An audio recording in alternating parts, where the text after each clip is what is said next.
How are you? I'm Dr. Jeff Kingsley, and welcome to another edition of Riding in Cars with Researchers. Today we're going to continue our conversation of balanced scorecards for research sites, and we will specifically talk today about the enrollment metric. The enrollment metric is the most important metric you need to be following if you're a site, and we'll get into why and how to track it and what you can do about it. First, a quick recap. A balanced scorecard is the sweet spot where you're paying attention to all of the needs of all of your stakeholders. I've talked about EQTCS, enrollment, quality, timelines, and customer service. That's what our customers need of us, sponsors and CROs. That's what customers need of sites. Your balanced scorecard is those things plus the needs of all the rest of your stakeholders. Employee satisfaction, physician engagement, the financial health of your research site. The most important metric that our customers care about is enrollment. Did we put in the number of patients that we said we could put in? Did we enroll as well as the other sites did on the same research protocol? It is their most important. Now, why is it their most important? Well, because it's the only way they get to the end of their trial.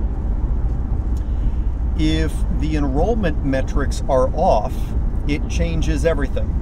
It makes their trial more expensive, and it makes their trial take longer. They have to open up additional sites, which costs a lot of money, and the length of time until close to enrollment ends up much, much longer. The current metric on close to enrollment is that it takes twice as long to close to enrollment as they thought it would. It's that bad. So the enrollment metric is that critical. Now, how do you track it? Well, here's how I track it.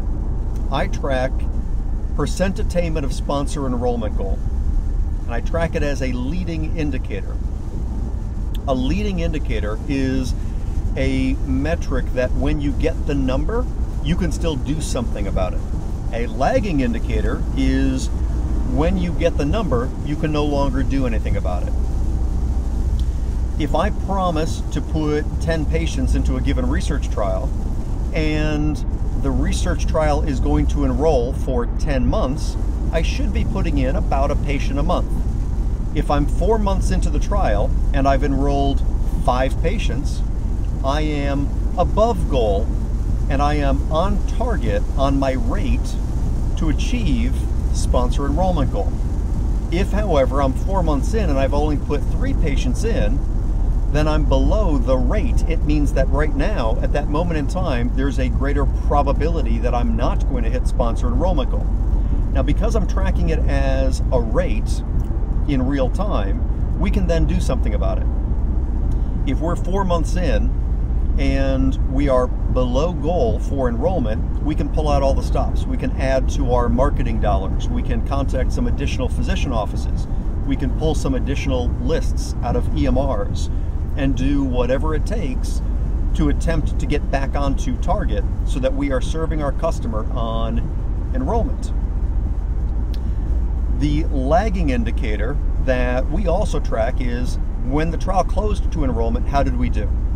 Once I know that number, I can't do anything about it yet, but it is the final score, right? It's the final score, as in my baseball analogy I've used in the past.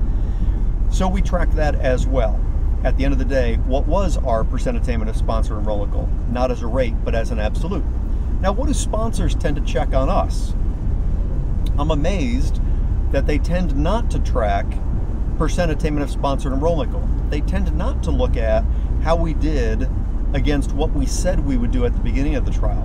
Rather, what they tend to track on us is, at the end of a given trial, how did we do against our peers? Now, I can see why they track it.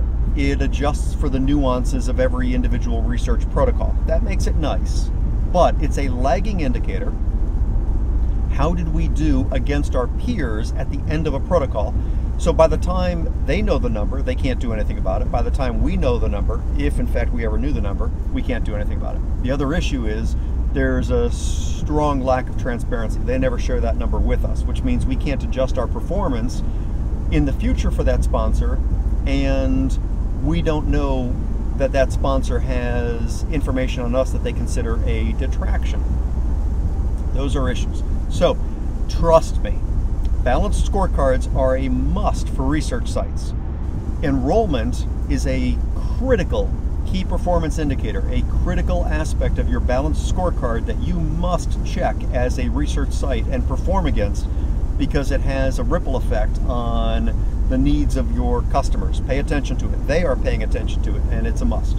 So there you go. Today's issue is balanced scorecards at sites, and specifically your enrollment metrics. Thank you very much for following along. Follow us on YouTube. Follow us on all of our social media channels, YouTube, Instagram, Facebook, LinkedIn. As always, thanks for riding along, and I look forward to seeing you again in the future. Take care.